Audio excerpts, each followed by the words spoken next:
Hello and welcome back to my channel. It's Monica from Crafting with Quilling Lady and I hope you have absolutely wonderful day. In today's video, I'm going to show you how to create sending Hedgehugs card using fancy Filigree Intri'lace cutting die set from Crafter's Companion. This cutting die set, it is perfect because it has the outline which we're going to use to create our card base and the front panel, and then also we've got those beautiful elements which we're going to use as layers for today's card. And when all those elements are cut from 300 GSM card, we've got beautiful card measuring 5 by 5 inches, we've got the front panel and all those beautiful elegant elements. When these panels are ready, we're going to add a little bit of color. And also, I wanted to focus for today's project on different alphabet cutting dies I've got in my stash. So not only doing the ink blending for extra interest on this project, but also using different fonts for sentiments.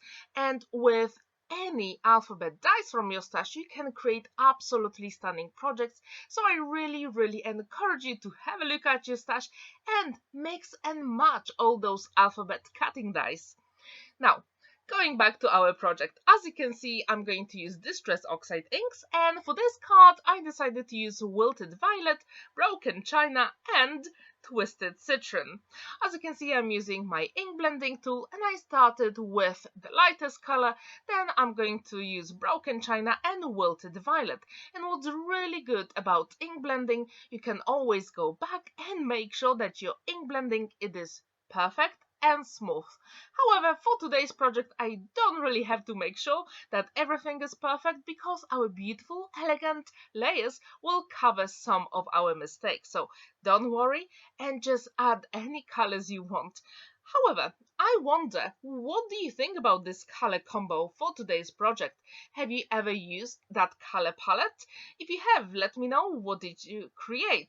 Because in the top right corner, you can also check my other video where I created a butterfly using alcohol inks, and actually that was the same color palette. Now I'm going to use Crafter's Inspiration magazine. It is pretty old, but it had perfect hedgehogs stamps to use for my project. As you can see, the magazine has lots of beautiful ideas to try, and it also came with absolutely stunning stamp set, few cutting dies and embossing folder. However, I'm only going to use those hedgehogs because they are so cute and adorable and I simply couldn't resist. To stamp all my images, I'm going to use waterproof black ink by Spectrum Noir.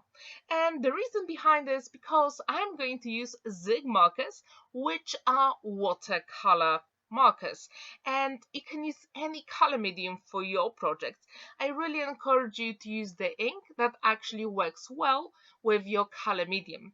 I decided to use Zig markers because they've got really nice fine brush tip, and when your first layer is completely dry, as you can see, I'm using my wet paintbrush here to mix and blend all the colors, and then as you can see, I work in sections because it is exactly the same way when you work with any watercolor medium, including paints or pencils, because when you blend them with water, that area will be a little bit wet, so you have to make sure you wait until it's dry, and then, yes, then you can add all those beautiful small details with any brush tip you've got on your markers or even pencils.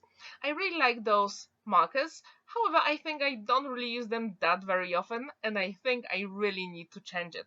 I also wonder, because today is Monday and as you probably remember, my goal for this year is to share my personalized makes with you every single Monday because it was my New Year's resolution. And how is your New Year's resolution going? Have you tried to achieve something, or are you still waiting, or maybe just putting few things together before you actually accomplish that New Year's resolution? Please let me know in the comments down below. I would really like to know. And to add even more interest to my hedgehogs, I decided to use a little bit of blush on the cheeks just to make them a little bit more adorable. Do you like them? Please tell me in the comments that you do, because I absolutely love them. And when they are ready, I'm going to use my scissors and fussy cut them. As you saw probably in my previous videos, I don't always need the matching cutting dies because I really like fussy cutting. And I wonder, what is your favorite brand of scissors for cutting small images? Please let me know. Maybe I'll find something that will be even better than these scissors. So please let me know.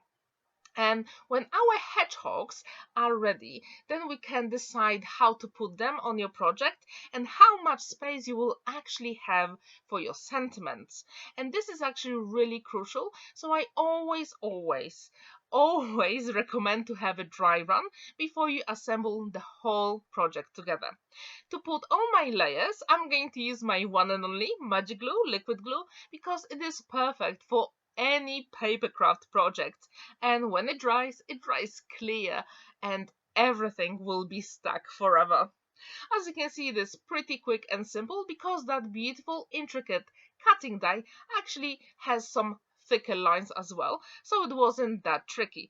But even then, that magic glue has very fine nib, which actually helps with applying the whole glue. To make it easier for card to adhere all the layers, as you saw me, I turned it over and I was rubbing my finger because I just wanted to make sure that everything will be adhered properly. Now I'm going to put it on my card front and nearly we are done. Then you have to decide which alphabet cutting dies you're going to use, and I really encourage you to have a look at your stash because you can mix and match so many beautiful fonts for many variations. Here I've got Sending cutting die, and I'm pretty sure it was from Hunkydory, from one of the magazines. And I'm also going to use Creative Dies from Craft Essentials, and I'm going to create one word here, which you will see in a minute. And also I'm going to use that beautiful Tattered lace elegant alphabet cutting die. I absolutely love it. The font is stunning. And when they actually released that alphabet, I did message them and I said, you really have to make numbers in the same font because it's so beautiful. But I think they actually didn't. So, going back here, as you can see, I've got 3 different fonts for all my sentiments. And what's really crucial here, I use gold mirror card for the name of the recipient, which in this case is Tracy, and also the hedgehogs. This is gold mirror card, and then for sending I used pearlescent gold card by Crafter's Companion, and I think that variation here really adds to your card. So even when you use the same color of a card, you can use it in matte and mirror, or maybe glitter and matte. That will be so beautiful. If you have done it actually with alphabet dice, please let me know, because I really would like to see your beautiful project, so leave the link down. Okay, now I thought to put all those 3 hedgehogs here, however there was not enough space, so there is always a way, and I'm going to put one of them inside the card, and this way when the recipient opens the card, I'm pretty sure she will have a smile on her face. Fingers crossed. And our card is nearly done. There's only one thing missing, which is, as usual, some gold gems. I couldn't resist and I added them in the corners and also on the smallest white element. And the card is done. Please let me know, what do you think about this project? Would you like to give it a go? Do you like the color combo? Or maybe you have made a Hedgehugs card before. If you haven't, I really encourage you to do it. It is so much fun and so quick. Thank you so much for watching, and don't forget to like this video, give it a thumbs up and subscribe to my channel if you haven't already. See you in my next video on Thursday. Bye for now!